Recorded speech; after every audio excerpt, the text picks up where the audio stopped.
Hola a todos, que Dios les bendiga. Es un gustazo saludarlos en este miércoles 6 de diciembre. Estamos en la serie de Navidad, Dios con nosotros. Este es el día 6 y se titula La Paz Mundial. La Paz Mundial. Estamos estudiando la historia de Jesús en el Evangelio de Mateo, la historia del nacimiento de Jesús que comienza con la genealogía de Jesús. Y como ya hemos dicho, esta genealogía se divide en tres partes. La primera parte, desde Abraham hasta David, la segunda parte desde David hasta la deportación a Babilonia, y la tercera parte desde la deportación a Babilonia hasta Jesús, y esa tercera parte nos toca estudiar el día de hoy. Es la peor época en la historia del pueblo de Dios, es la peor época, porque están totalmente derrotados.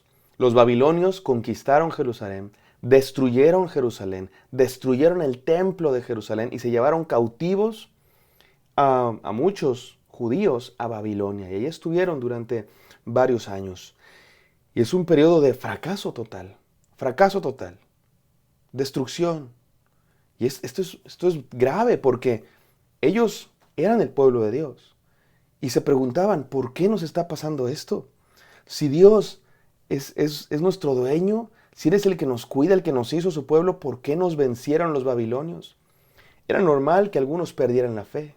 Algunos decían, ¿cómo es posible que nos venzan los babilonios que le oran a otro Dios? Nosotros le oramos al Dios verdadero, ¿por qué nos vencieron los babilonios? ¿Será que el Dios de los babilonios, Marduk, es más fuerte? Y algunos dijeron, sí, es más fuerte. Y perdieron su fe en Dios. Pero Dios mandó profetas. Y a través de estos profetas Dios les dio un mensaje y les dijo, no, yo no los abandoné.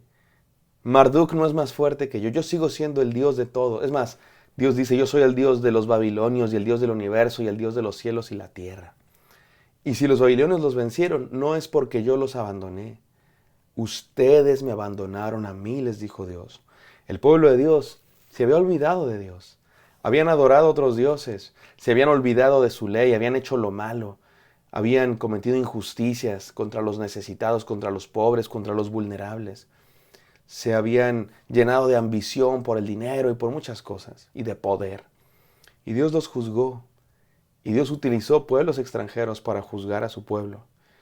Pero también Dios les dijo, sin embargo, no los he dejado por completo, no los he desechado.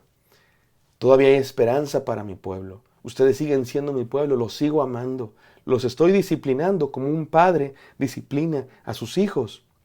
Pero no los he desechado, los sigo amando. Esto es impresionante, porque en medio del dolor y en medio del fracaso y la derrota, Dios les dice un mensaje de esperanza. Por eso los libros de los profetas son tan bonitos, porque nos da un mensaje de esperanza, pero no es esperanza mágica, no es esperanza barata, es esperanza de un padre que no es un padre sobreprotector, que no es un padre falso, que es un padre que está disciplinando a sus hijos, pero les da un mensaje de esperanza y les dice, los voy a restaurar y voy a mandar un Salvador. Y hay un montón de profecías que hablan del nacimiento de un Salvador, que va a venir a liberarnos, de un Dios que nos va a venir a liberar y nos va a volver a dar paz, porque es lo que no tenía el pueblo. Tenían todo menos paz. Estaban derrotados, vivían en el cautiverio, estaban sometidos a pueblos extranjeros, primero los babilonios, luego los persas, luego los griegos, finalmente los romanos. Y en esa época nació Jesús.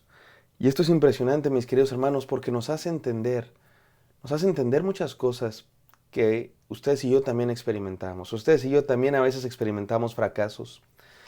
Ustedes y yo también a veces experimentamos derrotas. Ustedes y yo también a veces experimentamos consecuencias de nuestro pecado cuando nos alejamos de Dios. Y a veces estamos ahí y a veces estamos como el pueblo de Dios, a veces perdemos la fe. Y a veces decimos, no, Dios nos abandonó. O a veces incluso decimos, Dios ni siquiera le importa, no está aquí. Algunos dejan de creer en Dios. Pero gloria a Dios porque Él sigue mandando palabra para nosotros como la mandó al pueblo y nos dice, no, yo no los he abandonado, yo sigo aquí. Yo sigo aquí. Si a veces les pasan cosas malas, a veces es porque ustedes se alejan de mí. A veces es simplemente porque así es el mundo. Hay maldad en el mundo.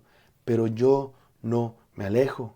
Y yo les sigo prometiendo paz a su corazón y paz al mundo entero. Nota tú entonces, hermano, ¿por qué se divide en tres esta profecía, esta genealogía de Jesús. Porque en esos 3 segmentos Dios le hizo una promesa a esas 3 grupos de 14, representados el primero por Abraham. Dios le dijo a Abraham, en tu simiente serán benditas todas las familias de la tierra. En el segundo, Dios le dijo a David, que siempre habrá un descendiente de David en el trono de Dios. Y finalmente Dios le dijo a los exiliados en Babilonia, una de las profecías más bonitas de Jesús.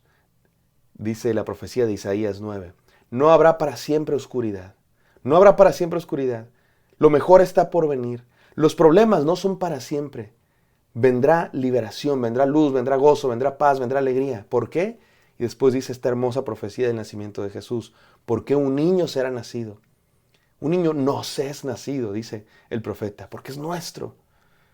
Hijo nos es dado. Y el principado sobre su hombro. ¿Qué significa eso? Que será rey.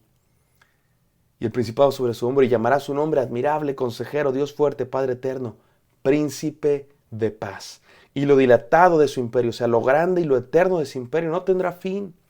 Sobre el trono de David, su padre. ¿Por qué dice David? Ya dijimos ayer, representa al enviado de Dios que viene a recuperar esa época gloriosa de paz. ¡Wow! ¡Qué hermoso! La cosa es, mis queridos hermanos, que muchos de los judíos estaban esperando este regreso del reino de paz. Y estaban esperando a alguien que viniera a quitarles ese yugo opresor de los babilonios, y luego de los persas, y luego los griegos, y luego los romanos. Y soñaban con un guerrero, con un libertador, con un caudillo que viniera con la espada y los levantara en armas. Y derrotara a los romanos y pusiera a los judíos como los reyes del mundo.